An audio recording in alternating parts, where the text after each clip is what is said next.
Fala pessoal, estamos aqui no evento Investir 2024 com o painel Biden versus Trump. As eleições americanas vão respingar aqui. Meu nome é Henrique Silveira, eu sou o diretor de investimentos no exterior da Faz Consulting. Estou aqui com duas pessoas incríveis, Renata Barreto e Matheus Montenegro. Vou deixar que eles se apresentem aí, então fiquem à vontade. Matheus Montenegro, nem sei quem é, eu conheço o Matt. O Matt, eu sou o Matt. Matheus Montenegro é muito chique. Eu achava que se chamava Matthew, na verdade, quando eu te conheci pelo Instagram. Bom, eu sou Renata, empresária, sócia da Faz Capital, sócia da Faz Grupo, na verdade, que é a holding que detém as empresas do grupo. E temos aí de convidado o Matt, que nos cedeu gentilmente a sua disponibilidade de tempo hoje para falar um pouco de Estados Unidos. E você é tão americano, eu acho que você está tão dentro do fit cultural americano e colocou ali no seu perfil Eu Sou o Matt, que eu achava que você chamava Matthew mesmo. Bem-vindo. Obrigado pelo convite, é um prazer estar aqui com vocês. Espero não falar muita groselha aqui e atrapalhar aí o curso de nada, então fiquem à vontade aí também para me cortar aí em qualquer momento. Mas só me apresentando rapidinho, né? Bom, meu nome é Matheus, é o nome de nascença aí, né? O pessoal me conhece como Matt. Esse é um apelido que minha avó me deu, né, quando eu era muito novo. Então, desde criança, desde pequeno, é assim que o pessoal me chama na família. Na verdade, o pessoal fala em português, né? Fala Mate, né? Não é Matias, é de Mateus mesmo. Mas eu atendo também por Gabriel, que é o nome do meu irmão, e minha mãe continua confundindo até hoje. Mas, brincadeira à parte, eu trabalho no meio de tecnologia há praticamente aí 15 anos, trabalho especificamente com produto. Dentro dessa área de startups mesmo, como o pessoal vulgarmente conhece. Já passei por algumas empresas diferentes, né, criando algumas empresas diferentes. Minha última empresa, que chamava Video Monsters, que era uma de infraestrutura de vídeo, eu vendi para a Hotmart, isso em 2019. Comecei a Pingback logo em seguida, né, passamos esse período de pandemia, etc. E é isso, trabalhamos aqui com a Pingback, ela funciona basicamente, é uma plataforma para criadores de conteúdo profissionais que querem aumentar a autoridade, crescer, engajar ou às vezes até mesmo monetizar conteúdo. Basicamente é isso que a gente faz aqui. Muito bom. Perfeito. Acho que é legal essa dinâmica aí de vocês trazerem também esse assunto, né? O que vocês enxergam aí sobre esses pontos que são bem importantes aí que a gente vai enfrentar aí no ano de 2024 e como que de fato vai respingar aqui no Brasil. Então, Renata aí, o que tu pode trazer para nós?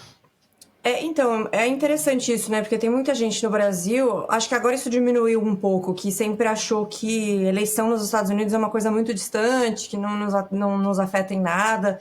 E, infelizmente, o Brasil tem uma cultura de importar as coisas ruins dos Estados Unidos em vez das coisas boas. É sempre as coisas ruins. Então, cultura que importou, coisa errada importa, essas coisas de TikTok importa, mas as coisas boas, né? Liberdade econômica, segurança jurídica, essas coisas não. E a gente teve uma situação específica na última eleição. Todo mundo estava esperando uma disputa acirrada, mas foi mais do que uma disputa acirrada, foi uma disputa do que a gente sabia que ia acontecer de ruim contra algo que já tinha se provado ser positivo. Quando o Trump foi eleito lá atrás, era, meu Deus, vai acabar o mundo, tudo vai se desmoronar, uma campanha de assassinato de reputação que aconteceu no Brasil também, e que no fim das contas, quando você é pragmático e observa as políticas, lógico que você pode discordar de várias coisas, como eu discordo, de algumas posturas inclusive, mas as políticas, principalmente econômicas, culturais, do Trump, de imigração também, elas estavam bastante certas, e hoje a gente observa os vídeos antigos ali de 2018, de 2019, quando ele falava com as delegações alemãs sobre dependência energética, ou falava sobre os problemas da imigração em massa desenfreada, e ele era ridicularizado por boa parte da mídia, e aí se passou um tempo e falou assim, nossa, realmente, né, o Trump tem razão. E agora, depois foi o Biden eleito, fez muitas coisas, foram vários fiascos, uma na sequência da outra, em vários pontos, né? Então, saída do Afeganistão, daquela maneira como saiu, vários ataques no mundo, e os Estados Unidos acabam agindo um pouco como a polícia do mundo, então acaba impedindo ou não impedindo, como foi o caso do Biden, coisas de acontecerem. Difícil cravar que não teria acontecido, por exemplo, uma invasão da Rússia contra a Ucrânia, ou que não teria acontecido o ataque que aconteceu recentemente do Hamas contra Israel, difícil cravar que não aconteceria, mas era uma situação diferente. Se os Estados Unidos, que são meio que a polícia do mundo, em poderio militar, estão fracos, outras potências ditatoriais contra o Ocidente ou o mundo livre se sentem fortes. E acho que o Brasil passou a entender um pouco melhor, e é isso que eu vou fazer a pergunta para o Matt para a gente começar, o brasileiro começou a entender um pouco melhor essa dinâmica e saber que isso tem impacto, sim, no Brasil, não só na questão econômica, de relações comerciais, mas o sentido para onde o mundo caminha, principalmente o mundo que quer ser livre, né? E não o mundo que quer ficar ali embaixo da asa de China, de Rússia e até de Irã, hoje em dia. O que você acha que pode acontecer nessas eleições de 2024, Matt? Bom, eu vou tentar puxar um panorama um pouco... Vou tentar fazer um zoom out e depois voltar para o zoom aqui.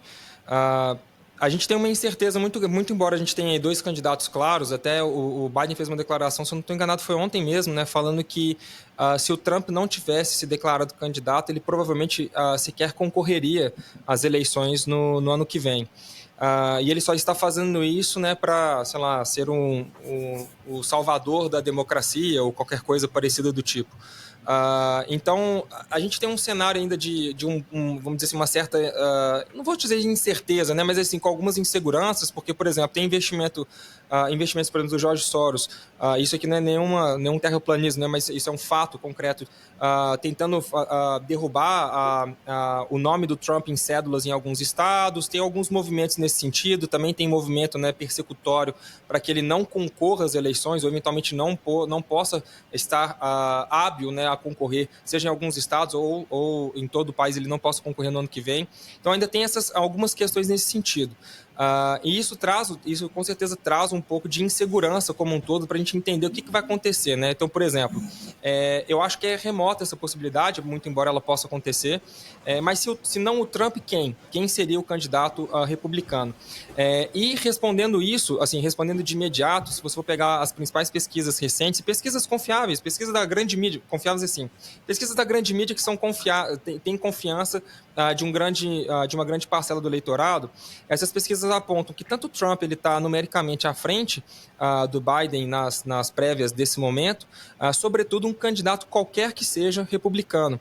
Isso é interessante nos Estados Unidos, né, porque esse voto, entre aspas, de legenda, ele é mais forte, né? Voto republicano, voto democrata, ele tem até às vezes mais força do que o próprio candidato em si.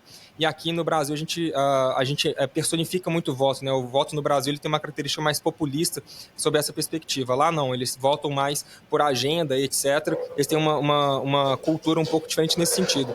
E o candidato qualquer que seja, nesse caso, não sendo Trump, inclusive ele tem uma intenção de voto maior do que do próprio Trump, ou seja, uma vantagem maior do que o Trump tem contra o Biden, ou seja, os dois estão à frente hoje numericamente do Biden na maioria das pesquisas que têm sido divulgadas, têm sido publicadas pela grande mídia. Então, se a gente for observar, assim, voltando aqui para o centro, o que a gente pode esperar para o ano que vem? Uma disputa acirrada, porque a diferença de pontos não é muito grande, assim, de pontos percentuais é muito grande. Eu sei que a gente tem uma complexidade diferente de votação lá, né? Então, para quem não conhece tanto, você tem os colégios eleitorais, cada estado tem um número diferente e isso muda ali, né? A quantidade de colégios ali, né, que apontam ali, eles mudam ali quem pode ser eleito. Então, por exemplo, posso errar nos números aqui, mas é mais ou menos isso. O Trump, por exemplo, quando ele venceu a Hillary, ele venceu por, sei lá, 8 mil, 10 mil votos, se fosse contar o número de votos. Ele perdeu no número geral, mas o que determinou a eleição dele foram votos num colegiado, uma quantidade pequena de votos na prática. Então, se você for observar por esse lado, você vê uma disputa muito acirrada para o ano que vem, muito embora a insatisfação geral da população, e você vê muitos expoentes, entre aspas, se arrependendo, ou, não vou dizer se arrependendo, porque não é assim, poxa, me arrependi de votar, não. Cara, a gente precisa dar uma consertada nisso aqui, as coisas não foram como a gente planejou, ou como a gente imaginou que fosse, A gente imaginou um mundo mais pacífico, isso não aconteceu. A gente imaginou um mundo, os Estados Unidos melhores economicamente, isso não ocorreu como eles planejaram. Imaginou, né, uma diminuição de crise migratória, isso não aconteceu. Então, as pautas mestras, vamos chamar assim, que os Estados Unidos carregam ali, elas não foram bem equalizadas pelo Biden, né? E aí tem um último ponto que eu acho que é um ponto interessante para se analisar, e aí, assim, sem emoção nenhuma, que eu acho que é importante, é o seguinte: a gente fala muito, se você observar o Biden, por exemplo, você vê que o Biden está meio senil. E eu não estou aqui, como é que eu posso falar assim, denegrindo ele, tá? Então, assim, assim, não entenda mal nesse sentido, mas ele está mais velho mesmo. Ele está assim, Uhum. Ele tá bem ruinzinho nesse sentido. Ao mesmo tempo, não no mesmo grau, o Trump também está dando umas escorregadinhas de leve, vamos chamar para pegar leve. Ele também tem errado em alguns comícios dele, ele tem comido bola, ele está muito mais sem filtro, e mais sem filtro que 2016, até pouco imaginável, né, se fosse parar para pensar, né? Então, assim, ele tá um pouco diferente do que ele foi em 2016 durante o seu próprio governo. E esses pontos são pontos de atenção. Então, assim, não é o tema de discussão, mas se a gente for olhar, tanto no Brasil também tem um perfil parecido, né? Os nossos chamados representantes, né, representantes do povo, eles são muito velhos, né, assim, são caras mais velhos, assim, acima de 50 anos, ou nesse caso a gente está falando de pessoas bem mais velhas do que isso, né. Você pega o Lula, por exemplo, ele, sei lá, se ele fosse tentar se reeleger, ele ia estar com 70 e cacetado, quase 80 anos, alguma coisa assim. Então, assim, são caras muito velhos, assim, e naturalmente, assim, outros problemas, não só de saúde, etc., até mesmo de visão de mundo, elas acabam mudando, né? E sem dúvida nenhuma, se a gente for observar, queiramos ou não, a pandemia ela mudou muito a maneira que a gente observa o mundo, a maneira como a gente compreende o mundo e como as dinâmicas, né? Como a dinâmica de cada país, né? Essas dinâmicas, como que elas estão funcionando. Então, as eleições do ano que vem elas vão ser bastante acirradas. Eu acho que a gente não vai ter tantos problemas de contagem de votos como a gente teve em 2020, né? 2021, né? 2020. 2020 a gente não vai ter tantos problemas nesse sentido. Eu pelo menos acredito que não, assim, e muitos republicanos contornaram essas questões, né, pedindo ID para votar, né, porque acreditem ou não, nos Estados Unidos, a maioria dos estados, não a maioria, né, mas muitos estados não pedem identidade para votar. Isso pro brasileiro é meio bizarro, né, tipo assim, o cara não apresenta identidade para votar, então assim, o Dunha pode votar 10 vezes porque ninguém pede identidade do cara. Então, são algumas coisinhas assim que eles chamaram de reforma eleitoral, em alguns estados funcionaram melhor. Não sei se em todos os swing states, né, eles obtiveram sucesso nesse sentido. Houve redistribuição, né, ou seja, também tem uma estratégia lá que eles fazem redistribuição nas regiões, né, para mudar ali a configuração do colégio eleitoral, então para pender mais para republicano, ou os democratas pender mais para democrata para poder flipar voto e tal. Tem uma série de coisinhas assim que eles fazem lá, que eles fazem corriqueiramente, né, recorrentemente. Então, assim, eu acho que é uma disputa, honestamente, muito honesta, é uma disputa em aberto. O Trump hoje é favorito, ou seja, ele está à frente, só que não significa que é um negócio ganho, até porque a gente sabe muito bem como é que funciona o establishment, a gente sabe como é que funcionou nas eleições aqui, na reeleição do Bolsonaro, como funcionou também na tentativa de reeleição do próprio Trump. Então, eu acredito que é um cenário bem incerto ainda, assim, para cravar assim, não, cara, tem um franco favorito, esse cara aqui, ele vai, assim, muito difícil de pegar ele. Eu acho que ainda é cedo para falar isso, a gente vai precisar ainda galgar ainda alguns passos, entender um pouco mais de desdobramentos, para entender como que vão ser essas dinâmicas no fim das contas. Um outro ponto, desculpa, me alonguei muito, mas o último ponto aqui, que é importante também, e isso é muito importante, sobretudo para os democratas, para os republicanos menos, porque eles olham para o Trump de uma maneira também com essa figura até um pouco populista também, né? Menos do que aqui, mas também tem essa questão mais forte, mas eles olham muito para o vice, né? E não tem como, né? A vice do Biden também é bem fraca, né? Vamos falar assim, para os próprios, na visão dos democratas, é uma vice-presidente fraca, ruim, que assim, não cabe, às vezes concorrer, ou se o Biden sair, ela assumir, eles não têm segurança nesse sentido, tanta segurança nesse sentido. E também pesa para o lado do Trump, de alguma maneira, quem que vai ser o vice dele? Nós não sabemos. Isso, de certa maneira, também traz um peso, porque não sabemos como que vai funcionar essa questão jurídica, se no meio da campanha vai acontecer alguma questão. ele não vai poder concorrer, etc. Quem que seria naturalmente no lugar ali, né? Eu sei que eles fazem essas escolhas, é diferente do Brasil, né? Eles fazem essas escolhas um pouco mais para frente. Por exemplo, se você está, no caso, o Biden, ele escolhe com mais antecipação, porque eles não vão fazer prévias, provavelmente, né? Normalmente eles não fazem, né? Porque ele tem o direito de concorrer à reeleição pelo partido. Agora, no caso dos republicanos, eles têm as prévias, etc., tem outros candidatos e tal, eles escolhem isso um pouco mais para frente. Então tem que ver quem que vai ser selecionado aí, quem que eles vão colocar aí de vice do Trump, e também é uma incógnita, assim, não tem nenhum nome que o pessoal fala, não, é esse cara aqui, tá concorrendo. O pessoal vai especular muito, né?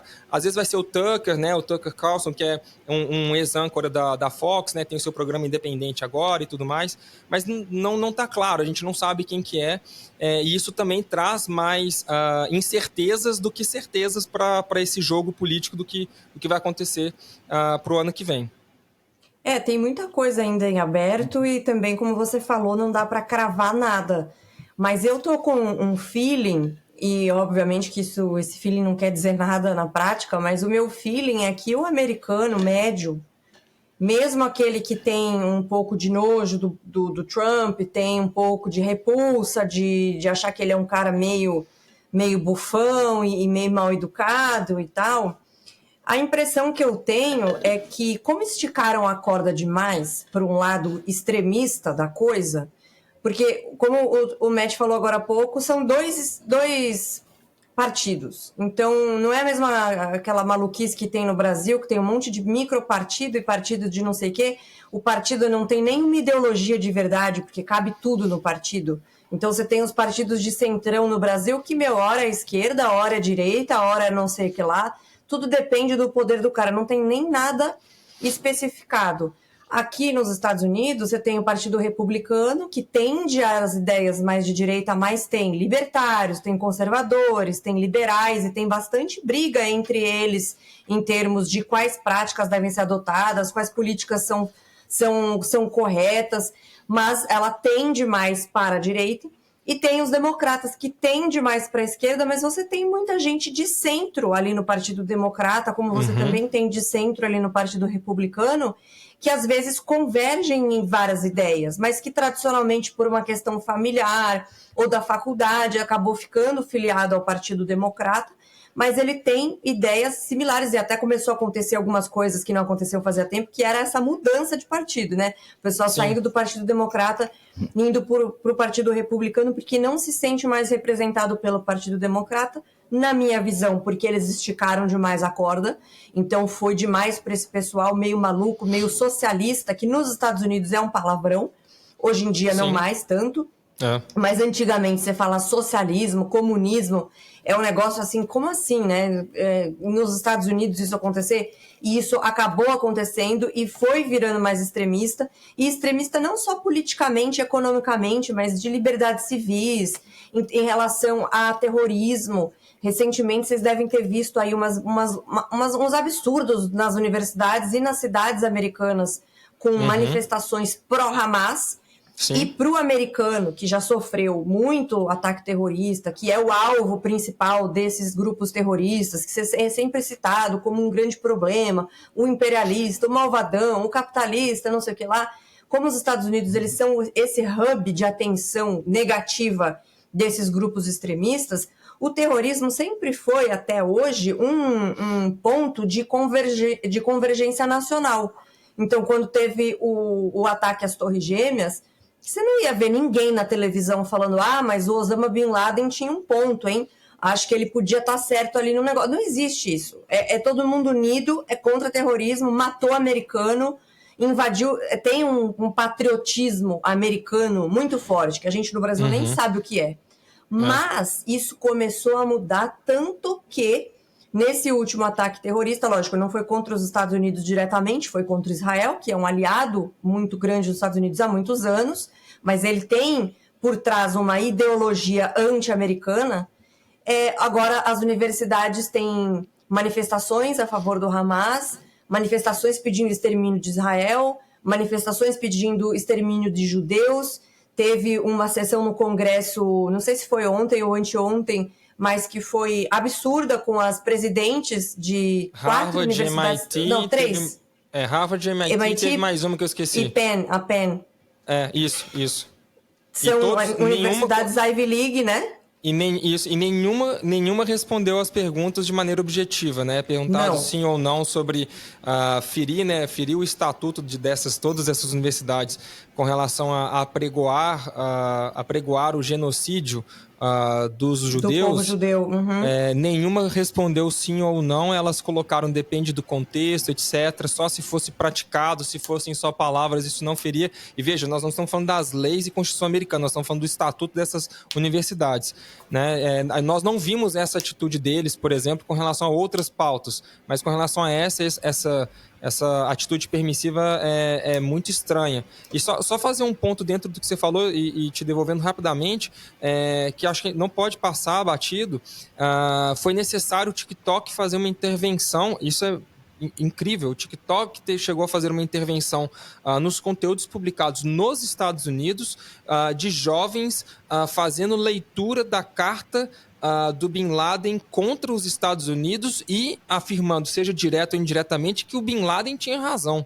Uhum. Isso é um negócio maluco e isso combina, né, ou concorda com o que você está falando, tanto das universidades que... Aí se você pegar, eu até recomendo que quem quiser, depois procura um livro, chama O Mito da Diversidade, é um livro do Peter Thiel, um dos primeiros investidores do Facebook, e também de um outro icônico da PayPal Mafia, que a gente chama, que é o David Sachs. Eles escreveram um livro no final dos anos 80 para o começo dos anos 90, criticando Stanford, chamado O Mito da Diversidade, dizendo que eles pregavam diversidade, mas na prática você só podia ter uma ideia comum, você não podia ter divergência de ideias, e isso lá atrás, olha só, no final dos anos 80, eles já criticavam o que nós vemos hoje, o que cresceu bastante hoje. Inclusive tem até um especial de 30 anos desse conteúdo, que o Peter Thiel ele dá uma entrevista a respeito, mostrando como isso é uma grande distração, se tornou uma grande distração para os americanos como um todo, que deveriam estar pensando em construir coisas, desenvolver coisas novas, inovar, fazer disrupções e tudo aquilo que eles já eram afeitos, né, já tinham vocação, eram vocacionados, as universidades simplesmente estão implodindo por meio dessas pautas ideológicas. É uma destruição de dentro para fora, basicamente, perfeito, né? Perfeito. E nós, né, sendo gestores, no meu caso eu não sou fundadora da FAS, mas eu sou fundadora de outras empresas, também empresas de tecnologia, e também sou sócia da FAS. E o Matt é também fundador, sócio de empresas, faz gestão de pessoas, e a gente já conversou bastante sobre isso. Aliás, o Matt já me deu algumas fontes interessantes para coisas que eu coloquei nos cursos, etc., sobre cultura woke, que não é o nosso tema aqui, mas é um negócio interessante porque é essa destruição de dentro para fora e a gente cuidar disso da empresa. Então, se você está nos assistindo e você é empresário, dá uma olhadinha no seu marketing, dá uma olhadinha no seu RH, porque é aí que está o problema. E a gente, óbvio, você não consegue eliminar todos os problemas de uma vez. Você vai fazer uma contratação errada às vezes, vai acontecer um probleminha aqui, mas você elimina muita coisa ruim da sua empresa se você está de olho nesses dois locais. Mas o que eu queria dizer, Matt, é que a minha percepção geral, logicamente que aqui na Flórida é um pouco diferente do resto dos Estados Unidos, porque hoje em dia é um estado bastante republicano, é formado principalmente por por imigrantes latinos que saíram dos seus países justamente por conta das políticas de esquerda, não gostam dessas políticas porque sabem que elas são ruins, pelo menos a maioria deles, e são imigrantes legais muitas vezes, ou que se legalizaram ao longo do tempo e querem as coisas feitas da maneira correta. Perfeito. Mas a minha percepção é que, como eles esticaram a corda demais, hoje em dia, quando você fala de Partido Democrata, você não lembra mais do pessoal normal. Não. Do pessoal que tem uma pauta social aqui ou ali, mas o cara não é contra o capitalismo, o cara não é a favor de terrorismo, tipo, é uma pessoa normal. Perfeito. E você não lembra mais. Você lembra do cara maluco, que é o tipo Bernie Sanders ou Alexandra Ocasio-Cortez, ou você lembra de outras pessoas, e você lembra do que está acontecendo nas universidades que foram aparelhadas durante todos esses anos pelo Partido Democrata e por essas organizações supranacionais ou essas ONGs que tem muito dinheiro jorrado de gente com muito interesse por trás, como o próprio George Soros que você citou, e o negócio ficou feio. O cara normal dos Estados Unidos, ali do Heartland, como dizem, o redneck comunzão, bem comunzão dos Estados Unidos, ele olhou e falou assim, cara, meu filho foi estudar nessas escolas que eu paguei uma grana preta para ele poder ir, trabalhei um monte para ele poder estudar e só tá aprendendo um monte de porcaria, volta para cá com o cabelo roxo, quer lutar contra o sistema, não quer trabalhar, quer ser sustentado e fica com esse negócio de ideologia de gênero, ele não tá preocupado com as coisas normais, de fazer as coisas, de poder trabalhar, de poder ser independente, de inovar, de produzir, que é o core da cultura americana. Pelo menos até agora sempre foi. E aí a gente chegou nesse ponto, você estava citando agora há pouco a carta do Bin Laden, eu fiquei horrorizada com os vídeos que eu vi do TikTok. O TikTok é uma empresa chinesa, e óbvio, se é uma empresa chinesa, ela tem controle estatal do governo chinês, né? Porque nada lá funciona sem isso. E mesmo eles tiveram que fazer uma intervenção de americanos falando bem de terrorismo. Tipo assim, é tipo uma Matrix que a gente entrou, né? Um mundo paralelo. Exato. E dentro disso, acho que é importante salientar um ponto que você falou com relação às áreas. Eu sei que a gente saiu aqui, mas só entrando nesse ponto rapidamente. Sobre as áreas da empresa, eu recomendaria olhar até assim, todas as áreas, mas de desenvolvimento também, tá? Existe até no Twitter um que a gente chama de bolha dev. O que tem de comunista desenvolvedor, assim, não está escrito, tá? E assim, é um negócio... A gente sabe, a gente corta todos e é difícil de encontrar. É um negócio assim surreal, e é gente defendendo agressão e violência contra chefe, contra patrão, e abro aspas aqui, é ok ser mediano, são várias coisas muito estranhas, assim, que você fala assim, cara, eu nunca tinha visto isso no meio de tecnologia. O meio de tecnologia, ele tem uma pegada, eu não vou chamar progressista, ela tem uma pegada subversiva. Ela tem uma pegada inovadora, tem uma pegada que quer mas é meio underground, assim. Exatamente, é por isso que usa a bandeira de pirata, né? Ou a alcunha Piratas do Vale do Silício, até um filme, entre aspas, aí, proibido, né? Que eles proibiram, etc. Então tem muita história nesse sentido que não combina com isso, sabe? Não combina com essa pegada. E por incrível que pareça, esses caras são muito mais, entre aspas, conservadores na questão comportamental, etc., do que qualquer outra coisa. Não existe muito essa pegada, sabe? Então, de novo, assusta um pouco, né? E surpreende, na verdade, olhar por esse lado, né? Eu fico surpreso, mas a gente começou a perceber assim, uma crescente importante de desenvolvedores com essa mentalidade. E isso tem sido também um desafio, não só, obviamente que no marketing isso proliferou de uma maneira absurda, RH, sem sombra de dúvidas, afinal de contas, se o seu RH é progressista, sua empresa vai ser progressista, ele vai contratar segundo o viés dele. Então, assim, é bom olhar todas as áreas que de fato isso é um ponto. E sobre essa questão de esticar o chiclete, né, ou seja, esticaram demais a corda, só para fechar esse ponto que você colocou, que eu acho que é relevante pra caramba, é que os Estados Unidos, ele ainda é composto por famílias e famílias com uma quantidade razoável de filhos. Claro, isso está diminuindo, etc. Mas, como você falou, no coração da América, né, como o pessoal fala, isso ainda é muito comum, né? Então, se você vai andar nas ruas, nos subúrbios, como a gente chama, né, tá cheio de família com vários filhos, com muitos filhos. E esses caras, essas famílias, estão extremamente preocupadas com a criação dos seus filhos, como nunca antes. Quando eles estão olhando esses problemas de quem entra no banheiro masculino e feminino, os professores podem instruir o seu filho a fazer uma coisa sem o seu consentimento, todas essas coisas têm afligido muitas famílias e famílias democratas, que votam democrata, que são historicamente, né, democratas, eles também estão muito preocupados com essas coisas e, como você falou, eles esticaram tanto, mas tanto, que é difícil você observar eleitores, até mesmo classicamente democratas, não tecendo críticas importantes com relação a essas pautas. Então, pode ser que tenha um voto envergonhado, pode ser que tenha, que a gente chama, né, de voto envergonhado, ou seja, o cara é democrata, mas vai votar republicano. Voto silencioso ali, né? Voto silencioso. Tem várias coisas nesse sentido que importam nessa questão e sem sombra de dúvidas, esse extremismo, por exemplo, violência, que nós não falamos, mas nós já comentamos em outras oportunidades, violência, ou seja, a criminalidade aumentando, a questão do shoplifting, a questão eu não vou chamar de liberdade, mas de libertinagem de drogas nas ruas, sobretudo nas cidades governadas por democratas, essas coisas elas vencem as pessoas, os trabalhadores, pelo cansaço. fazendo aqui um parênteses rápido, é o que a gente vê no Rio de Janeiro. Os cidadãos não aguentam mais e eles mesmos estão saindo na rua com os próprios braços. Não vou entrar no ponto certo ou errado. O fato é, as pessoas cansam. E nos Estados Unidos eles têm uma paciência muito menor com essas coisas do que nós brasileiros. E também tem um pouco mais de instrumentos, né? Sem Tem dúvidas. recall, então você consegue tirar um governador ou um prefeito, você tem mais controle sobre o orçamento das coisas do teu bairro, do teu county, né? Do teu condado. Total.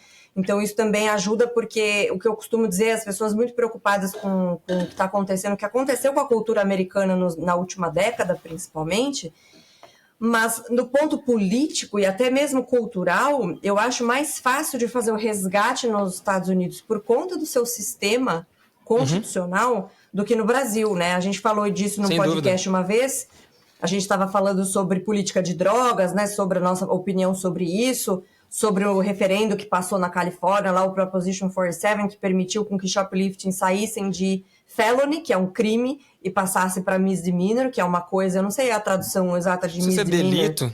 Um delito, é mais leve, aí nem vai para prisão, e no fim das contas a polícia meio que desistiu de ir atrás disso, porque não dá em nada mesmo, e aí não adianta. Perfeito. Mas o ponto é que essas coisas todas, elas são mais fáceis de corrigir, porque o poder ele está mais próximo do povo do que no Brasil, muito mais, que está muito em Brasília. Perfeito. Então, isso que eu acho muito interessante do sistema constitucional americano é que a gente tem muito que aprender e que a gente nunca traz as coisas boas, só as coisas ruins. E no que tange esse meu feeling em relação ao próximo ano, vai nessa linha que a gente está falando até agora. Como todo mundo está meio cansado disso tudo, o cara normal, isso vale para o Brasil também, só que a gente não tem tanto poder de fogo. O cara normal, ele quer ir para o trabalho dele, sustentar a família, não ser assaltado no caminho, ele ter um pouco de paz, ter um pouco de lazer, o filho dele estudar numa escola, ele quer coisas simples. E a esquerda foi tirando essas coisas simples e dizendo para ele o seguinte, não, na verdade o que você quer é o política de gênero, é o trans de não sei o que lá, é o binário de não sei o que, a linguagem neutra, coisas idiotas que atingem uma parte muito pequena da população, que fazem barulho demais, mas não resolvem a vida desse cidadão comum. Pelo contrário, só atrapalha. E acho que essas pessoas perceberam isso nos Estados Unidos. Lógico que sempre vai ter gente maluca e votando nos democratas para sempre, inclusive os mais radicais. Mas nos estados que são purple, porque nos Estados Unidos isso é interessante também, tem estados que são vermelhos, que são republicanos. Vermelho nos Estados Unidos não é a cor dos comunistas. Tem os azuis, que são os democratas, e tem o purple, o roxo, que é a mistura do azul com o vermelho, que é um estado que às vezes vota democrata, às vezes vota republicano, eles ficam indo, né? São swing states. Vai para lá e vai para cá. E a minha impressão é que esses estados já teve uma mudança grande na parte municipal e estadual, locais, às vezes, até tradicionalmente, já dizendo já bem do local, não do estado, mas que tradicionalmente já votavam anos, décadas, assim, em democratas, e ou no recall ou nas eleições mudaram para republicanos. Teve até um recall que, se não me engano, o Elon Musk votou pela primeira vez numa republicana, que era uma latina, esqueci o nome dela, mas que ele fez esse voto no Texas. E a percepção das pessoas está meio assim, bom, o Trump tem uma rejeição alta pela maneira como ele se posiciona, ele é meio duro, e na minha opinião, eu acho que o mundo precisa um pouco desses caras meio loucos mesmo, porque precisa alguém ir lá e falar, meu, isso aqui vai acontecer e eu vou fazer acontecer e não tô nem aí pro que você pensa. Mas eu entendo também que existe a rejeição de uma parte da população por conta de uma declaração aqui que não foi muito legal, porque foi meio mal educado com fulano, por causa do assassinato de reputação de não sei quem. Então tem o Ron DeSantis, que é o governador da Flórida, que é muito popular na Flórida, porque é contra essas políticas, e a Flórida cresceu demais. Tanto cresceu que até os preços subiram muito, porque todo mundo veio para a Flórida durante a pandemia, né? Um dos poucos estados que ficaram abertos. Tem muito mais americano mesmo, que veio de Nova York, que veio da Califórnia, que veio de outros estados para a Flórida para colocar suas empresas. E aí o preço dos imóveis, dos aluguéis e tal subiu, né, em relação ao resto dos outros estados. Mas a popularidade dele é alta por isso, só que ele não tem a mesma força pelo apelo popular, né, do que o Trump. Então eu acho que o próximo nessas primárias que estão acontecendo, eu acho que vai ser Trump mesmo, eu acho que ele é o cara que tem mais força, mas é o que você estava dizendo. Ele tá na frente, tipo, somados o segundo, o terceiro, quarto, quinto, tipo assim, ele tá na frente, ele tem mais intenção de voto no Partido Republicano, né, pelos registrados. Nas primárias, ele tem mais, tipo, o dobro, enfim, ele é maior do que o resto, assim, ele sozinho, então... Mas eu acho que por isso, porque também os republicanos, também tem os republicanos mais, que não são tão agressivos, que é o pessoal do centro. Só que eles também começaram a entender isso que eu tô te falando. As políticas dele foram legais, gerou bastante emprego, cortou impostos. Independência energética, que é um ponto bem importante dessa briga, que o Biden foi o oposto. Fechou empregos, o oleoduto lá, que era o pipeline importante do Alasca até o Golfo do México, ele fechou, além de empregos, também deixou de produzir muito petróleo nesse meio tempo e começou a conversar com o Irã e Venezuela para importação de petróleo, que pro americano é assim, pelo amor de Deus, né? Um dos maiores produtores de óleo do mundo, que é os Estados Unidos, tendo que pedir, pelo amor de Deus, para pessoas, para governos que são historicamente opostos à América, para vender óleo para eles, né? Então, assim, o americano entendeu isso. Então, me parece que o sentimento geral, lógico que eu estou falando aqui da minha percepção, né? Eu posso estar errado, mas o sentimento geral é de cansaço, de tipo, olha, esses caras do Partido Democrata, Biden, que tá senil, que não consegue nem dar um shake hands em alguém, porque ele tá com 81 anos e ele já tá bem senhor já. O Trump tem 77. Lógico, ele tem ali as suas escorregadas, mas ele tem mais energia, ele tem mais melhor, saúde, tá com uma cabeça melhor. O Biden realmente já não tem mais condição. Então, se o Partido Democrata mantiver no Biden, que é meio que o único jeito que ele tem para não ter tanta briga ali nas primárias, não sei o que eles vão fazer, eu acho que os republicanos, mesmo que seja por uma diferença pequena, tendem a ganhar. Na minha percepção, eu espero que eu esteja certa, né? Eu concordo. A tendência nesse momento eu também vejo dessa mesma forma, tá? Pô, e aí, nessa parte econômica, não sei se você quer alguma coisa nesse ponto, Henrique, ou se tem alguma pergunta específica. Isso que eu ia trazer, assim, e esse impacto dessas eleições americanas no mercado financeiro, tanto no mercado financeiro americano, se isso pode vir a prejudicar no Brasil, né? Qual que é o ponto de vista de vocês em relação a esse ponto, a esse aspecto? Primeira coisa importante é dizer o seguinte, os Estados Unidos imprimiram muito dinheiro na pandemia, muito dinheiro na pandemia, 43%, 42% de todo o dólar que está em circulação hoje foi emitido durante esses últimos anos.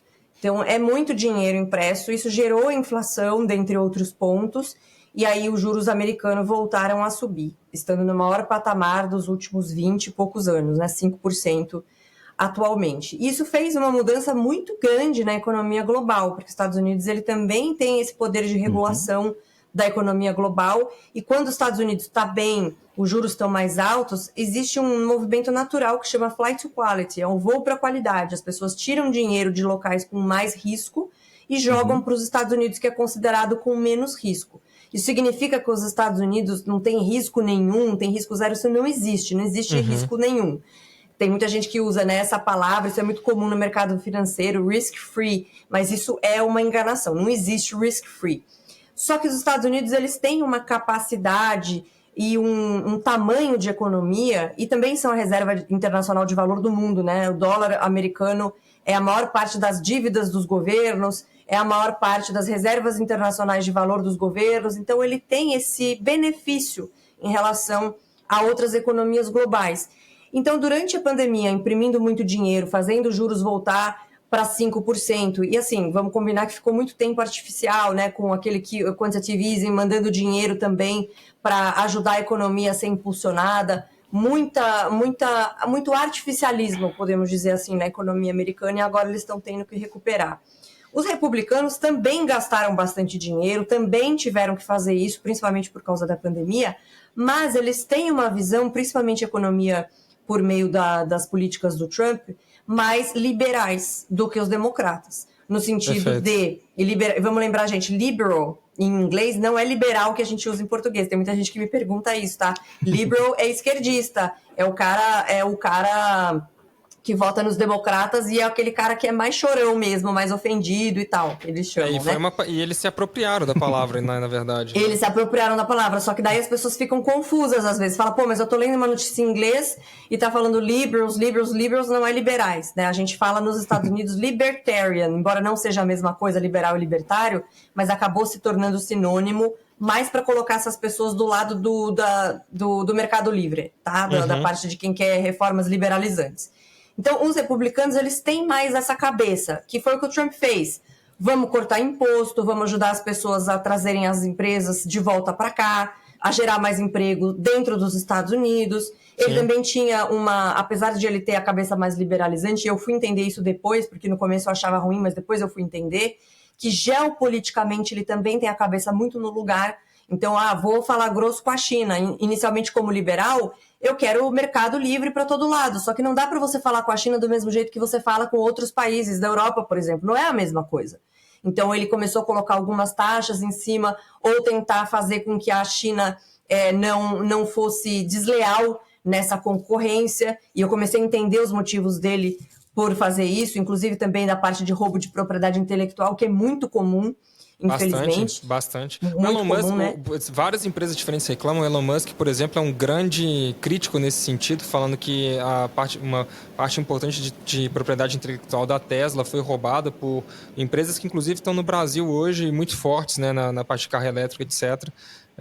Para você ver, né? E se ele está falando, é porque deve ter muita coisa que a gente nem imagina, né? Sim, assim, sem dúvida. E isso que você falou é interessante também, porque o Trump ele teve essa pegada muito forte e vamos dizer assim, meio que no secreto o Biden ele herda e ele dá prosseguimento em algumas coisas que o Trump fez.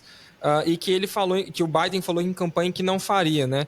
Então, por exemplo, eu não sei se manteve dessa forma, né? Mas até poucos meses atrás, a China tinha perdido o primeiro lugar em importação nos Estados Unidos para o México.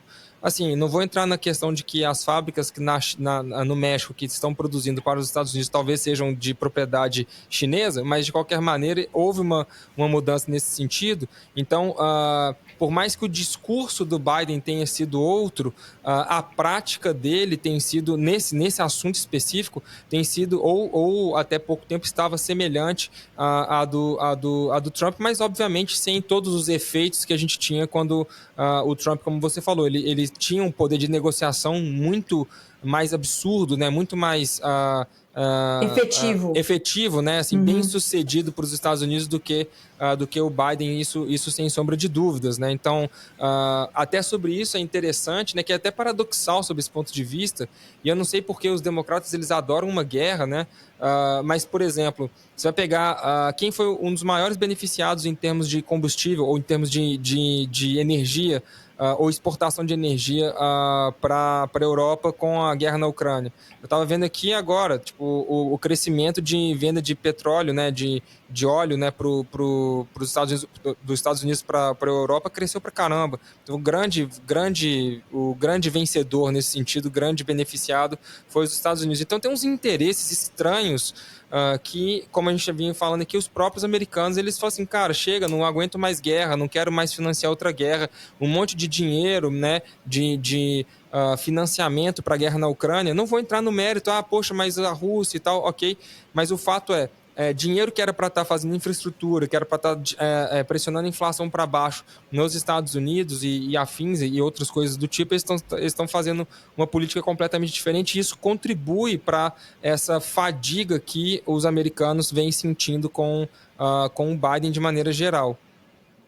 Não, então, essa parte econômica, o americano ele sentiu no bolso demais nos últimos anos esse aumento de preços. Os preços realmente, quando eu lembro de ter a pandemia, né, a gente não poder viajar nem nada, quando eu vim para os Estados Unidos a primeira vez depois da pandemia, que foi para Nova York, na verdade a gente foi depois a gente foi para Califórnia, a gente foi para o Havaí, mas eu passei por Nova York no aeroporto já logo. Aeroporto, a comida é sempre muito cara, mas eu achei tão absurdo Eu lembro de fazer uns stories ali falando, gente, ó, dá uma olhada, vamos fazer uma conta aqui em reais. Lógico que a nossa moeda não vale nada, então também é complicado. Mas vamos fazer uma conta em reais aqui. Quanto tá custando esse café da manhã? Tipo um croissant com um suco. Um negócio assim, bem maluco. E eu lembro que eu fiquei bem assustada com isso. E esse efeito pernicioso da inflação, ele tá muito persistente. Ele tá muito duradouro. Então, subiu gasolina, agora deu uma diminuída de novo, mas subiu gasolina. O custo, de forma geral, de vida do americano subiu muito. E durante a pandemia, o que eles viram acontecer? No caso da Califórnia, por exemplo, o pessoal estava sem trabalho, as empresas estavam fechando, desemprego comendo solto, as pessoas tendo menos renda, então indo para níveis piores de qualidade de vida, dentre outras coisas, fora saúde, né? E aí, ao mesmo tempo, governadores falando assim, não, mas a gente vai fechar tudo. Não vai ter acesso a nada, a ponto de ter um shortage, que é um... Como fala isso? É um... Desabastecimento. Desabastecimento daquele negócio que dá para beber, como é o nome disso? Tipo sustagem, aqueles leitinho. Sim. Eles chamam de baby formula, mas ele é aquela é um leitinho, vamos dizer, das crianças, sabe? Esse tipo de coisa que é o leite em pó, as fórmulas, né, para criança. É fórmula mesmo, chama fórmula também. Teve um desabastecimento terrível, filas imensas nos portos da Califórnia, porque o Gavin Newsom, que é democrata e dos bem malucos, ele falou, não, eu não quero mais que isso trabalhe, que esses portos fiquem abertos. E aí, o que as pessoas começaram a fazer? Bom, tá todo mundo sem emprego, as coisas estão fechadas, o que eu posso fazer? Tá cheio de container parado aqui no porto. E não tem quem desabasteça, porque as grandes empresas, os caminhões não tem. A galera começou a comprar esses truckzinhos menores para ele mesmo poder desabastecer um ou outro navio e passar isso para as empresas que tinham feito a compra daqueles bens, daqueles produtos. O Gavin Newsom falou assim, não, mas você não pode, começou a colocar um monte de regulações, que tinha que ter não sei quantas pessoas, e regulação sanitária disso, daquilo, etc. Então, as pessoas também começaram a ver que, assim, bom, quem diz que é por mim, que é pelo trabalhador, que é pelo working class man, na verdade não é. Ele está fazendo um monte de regulações e o mercado de trabalho americano é muito dinâmico, é muito descomplicado em relação ao Brasil. Então não tem CLT, não tem 13º, FGTS, INSS, rescisão, aviso prévio, essas coisas, e você combina com o seu empregador muita coisa, tanto dos benefícios, quanto em relação a férias e tal. Então as pessoas têm naturalmente um pouco já dessa cabeça de fazer os seus próprios contratos, fazer, se você é freelancer, trabalhar um pouco a mais, fazer uma hora extra, fazer um job part-time, principalmente se você é jovem. E eles foram impedidos, dentro dos Estados Unidos, muitas vezes, de fazer esse trabalho. Então, nos últimos tempos, né, de novo, né, falando de impacto econômico, como os republicanos eles têm essa veia mais para o mercado mais liberal, e o Trump foi nessa linha, ele foi o que mais gerou emprego para, o pessoal gosta tanto de falar de diversidade, né, para os latinos e para os negros nos Estados Unidos. Ele começou a fazer as Opportunity Zones. Ele fez várias políticas, e é por isso que é preciso falar de pragmatismo quando se olha a política, não olhar tanto o que o cara fala e etc., mas saber quais as práticas que ele tem. E como já viram que isso deu certo no passado, eu acho que é mais fácil de apostarem mais por essa linha. E aí, em termos de impacto, a gente precisa de alguém que diminua custos, isso igual no Brasil, diminua esses custos, é importante os custos federais, e que consiga dar uma convergência melhor para esses preços ficarem mais controlados, porque a inflação é persistente. E, no meu entendimento, mais um governo democrata vai ser na linha oposta disso.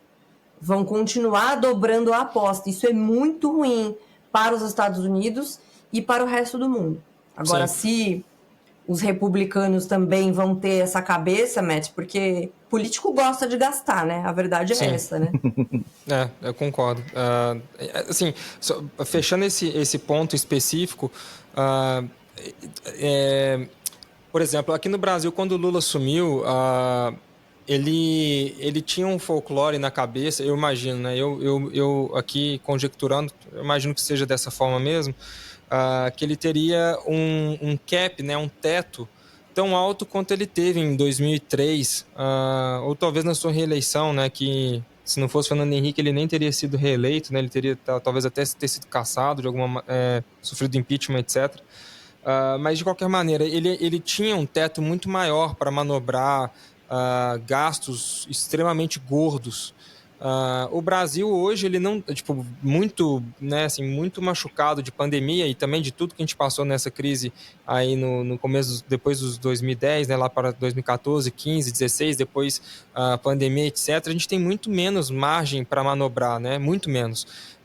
E os Estados Unidos não diferente, né? Os Estados Unidos ele veio de uma pandemia que de fato prejudica bastante, porque veja, os Estados Unidos ele também tem um ponto que é parecido com o Brasil sob essa perspectiva, que os trabalhadores de classe média, vamos colocar assim, vou chamar de classe média, esses caras eles vivem de salário a salário, eles não têm economia.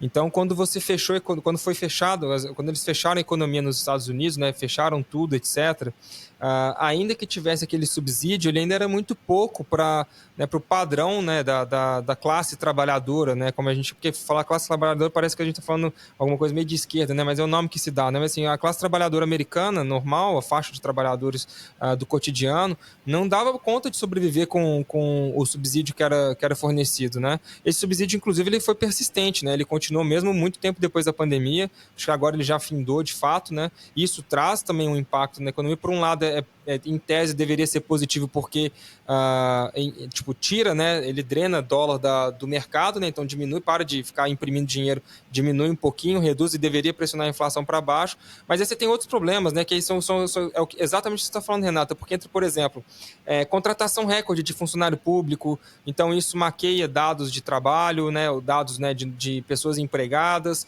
também isso é uma maneira de você tentar manipular dados, né, de economia de dinheiro circulante, né, pessoas gastando e comprando, etc. Tem uma série de coisas assim que são muito, assim, é o carimbo esquerda, vamos chamar assim, né, o carimbo democrata de se fazer política. Então, se você pegar os Estados Unidos já numa situação mais fragilizada, alto endividamento, juro mais alto, etc., e persistir nesse caminho por mais 4 anos, aí você vai conversar com empresários, vai conversar com esse pessoal. O movimento é o que está acontecendo agora em São Francisco e na Califórnia como um todo. O pessoal de tecnologia tá maluco, tá pistola, maluco, mas maluco, assim, fazendo campanha pública contra essa questão de droga na rua, de roubo, de violência, etc. Eles estão assim, eles não aguentam mais os próprios... E veja, são caras que são naturalmente democratas, eles são mais centro-esquerda, né? Se a gente for colocar assim, eles sempre votaram democrata, eles não aguentam mais, eles mesmos estão fazendo campanha contra. Então, como a gente vem falando assim, eu acho que essas coisas elas trazem mais tempero para as eleições do ano que vem nos Estados Unidos e não há dúvidas que mudando, se ocorrer uma mudança, por exemplo, ou seja, se o Trump assume, isso é péssimo para o Lula, não tem a menor dúvida, para o governo Lula como um todo, a relação fica muito ruim, não tem a menor sombra de...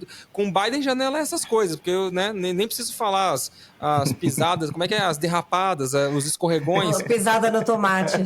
Assim, já não é tão boa, já não é tão interessante, já não é muito boa.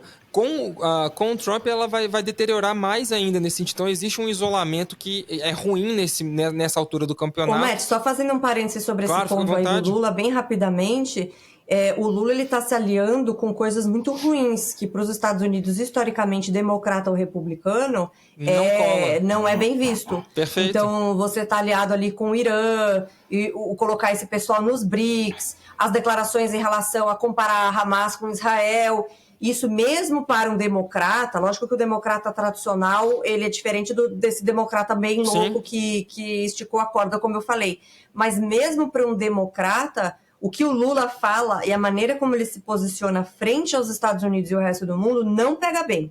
Então, para o Trump, que é mais radical no bom sentido nesse ponto, de não gostar desse tipo de coisa e cortar, e de dar recado, e de fazer as coisas acontecerem, e já tem republicanos pedindo por sanções, né, dos Estados Unidos contra o Brasil, por conta de deixar o Irã atracar os barcos e tal no Brasil. É um perigo para nós, se a gente continuar nessa mesma tocada. Fecha o parênteses. E até puxando esse lado aí que você colocou, que acho que é bastante relevante. O Lula foi criticado no microfone do lado dele na Alemanha, ele foi criticado pelo Macron. Cara, para você ser criticado pelo Macron, tipo, você tem que estar fazendo alguma coisa... Tá mal. E sendo da mesma ala política, né? Vamos falar assim, do mesmo lado, da mesma asa, você tem que estar muito... ter pisado, assim, você realmente ter feito besteira. E, para piorar... as declarações, né, e a falta, talvez, de posicionamento com relação a essa questão recente agora da Venezuela, com relação a Guiana e tudo mais, essa questão também é uma questão delicada, porque, por exemplo, os Estados Unidos já começou a fazer algumas operações, a treinar exército, mandar gente para lá, etc., e o Brasil muito parado, né, tipo assim, muito inerte, né, assim, sem fazer nada, e sem dar uma declaração sem risada, né, sem dar risada, como foi o que o Lula fez. Então, isso acaba prejudicando as relações do Brasil com outros países. E, de novo, o Brasil ele precisa ter uma boa relação com os Estados Unidos, não importa qual seja o presidente, não importa se é democrata ou republicano, e não importa se a gente está falando aqui de um governo de esquerda ou de direita, ou seja lá quem for que esteja aqui na presidência no Brasil. Nós precisamos ter um bom relacionamento com os Estados Unidos. Nós não somos independentes, por exemplo, nós não temos GPS próprio, nós não temos uma série de tecnologias que são necessárias, nós não somos autossuficientes em chip. Os Estados Unidos não é autossuficiente em chip, por exemplo, que dirá o Brasil. Então, assim, a gente precisa de tecnologia, a gente precisa trazer coisas importantes dos Estados Unidos para o Brasil. Isso eu nem estou falando de insumos, os insumos cotidianos, né, da nossa parte mais assim, basilar da nossa cadeia aqui de sobrevivência. Eu estou falando de outras coisas mais importantes. E se a gente não tem uma boa relação com os Estados Unidos, não importa qual seja, pode ser o Obama, pode ser o Trump, pode ser o Biden, não importa, pode ser, sei lá, a Michelle Obama, se não for o Biden, não importa quem seja. O Brasil precisa cultivar um relacionamento minimamente saudável com os Estados Unidos e não adianta ficar falando América imperialista para cá e para lá e criticar isso e aquilo e pipipipopopô, porque não adianta, nós precisamos deles como parceiros comerciais, tal como nós precisamos da China hoje. Não adianta você cortar todas as comprinhas da Shein, tipo, não adianta você fazer isso. Isso vai acabar, isso acaba prejudicando relação com outros países e beleza. E aí, como é que vai fazer? O nosso isolamento já é muito grande, seja intelectualmente, como a gente vê os resultados do PISA, seja comercialmente falando, seja com produtividade, etc. Se a gente continuar se fechando em nós mesmos, vai ficar muito mais difícil construir as pontes que vão nos reconectar ou conectar com quem pode esticar a mão para nos tirar de uma situação de tamanho isolamento que a gente vive, né? Concordo. Excelente, excelente. Pessoal, basicamente vocês desenharam de uma forma fantástica aqui para mim. Está sendo uma aula, né? Muito conteúdo, muita informação. Legal desenhar esse cenário de Biden, né? Se ele for eleito e seguir nas eleições, assim como o Trump, né? Se eleger, como que vão ser as coisas, seja na questão do âmbito político e também no âmbito financeiro. Mas a gente está chegando ao final. Então, eu gostaria aí de pedir uma frase final aí que vocês possam deixar aí para a galera que está nos assistindo aí até agora, né? Muita informação, eu sei que vocês têm assunto para falar por horas e horas, né? Mas, gostaria aí de a gente ir se encaminhando aí pro final. Bom, tem uma frase que eu gosto muito do Warren Buffett, que é um dos maiores ou o maior investidor da história, que é never bet against America, né? Nunca aposte contra os Estados Unidos. E ele fala isso por conta da força americana. E eu sou, já há quase 10 anos, alguém que fala na internet sobre investimento no exterior para o brasileiro que está acostumado sempre com aquela coisa sempre igual, de jurinho no banco, da poupança e etc., porque ficou mal acostumado, eu até entendo o motivo, com taxa de juros historicamente alta no Brasil. Mas o Brasil corresponde a 2% só do mercado global, enquanto os Estados Unidos são 25 vezes maior em termos de tamanho de mercado. E aí você fica nessa ideia sempre, mas eu acho que o Brasil vai ser bom, eu acho que o agro vai ser legal, eu acho que no ano que vem as coisas vão melhorar. Não é ser sobre apenas pessimista, a gente pode ser pessimista ou otimista com algumas coisas específicas em relação à economia. É sobre diversificação de carteira e entender que existe um mercado muito grande para além das fronteiras do Brasil. Isso é importante, a gente está falando aqui de política, a política respinga na economia, a economia respinga na política e vice-versa, porque são coisas que nos ajudam a tomar melhores decisões profissionais, do nosso dia a dia, até mesmo pessoais em alguns casos, como, por exemplo, se você vai fazer homeschooling com seu filho ou não, porque você não quer que ele tenha uma doutrinação, talvez, ali na escola ou na universidade. Então, são muitos pontos, quando a gente fala disso, que parece que estão desconectados ou muito longe da nossa realidade, mas não estão. Então, no fim das contas, o recado que eu quero deixar para encerrar essa participação desse dia falando sobre política americana é que os Estados Unidos são e vão continuar sendo um dos locais mais relevantes do mundo. E, na verdade, é o mais relevante, porque é a moeda mais forte, é a moeda que dita os trâmites financeiros do mundo, que tem a maior parte das reservas dos governos do mundo, que tem a maior parte da dívida do mundo, está em dólar.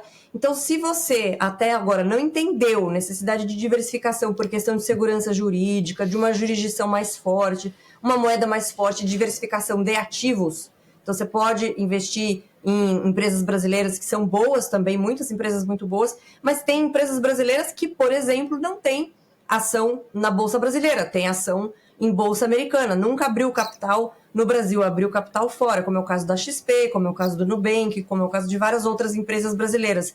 Então, abra, eu falo isso faz quase 10 anos na internet, eu vou continuar dizendo, abra sua cabeça um pouco para fazer a sua diversificação, pensando em segurança, pensando em diversificação de portfólio e nunca aposte contra os Estados Unidos, porque, como diz o Henrique aqui, vou fazer um coach aqui seu, os caras são danados. Os caras são danados. Perfeito. Matt, fica à vontade aí.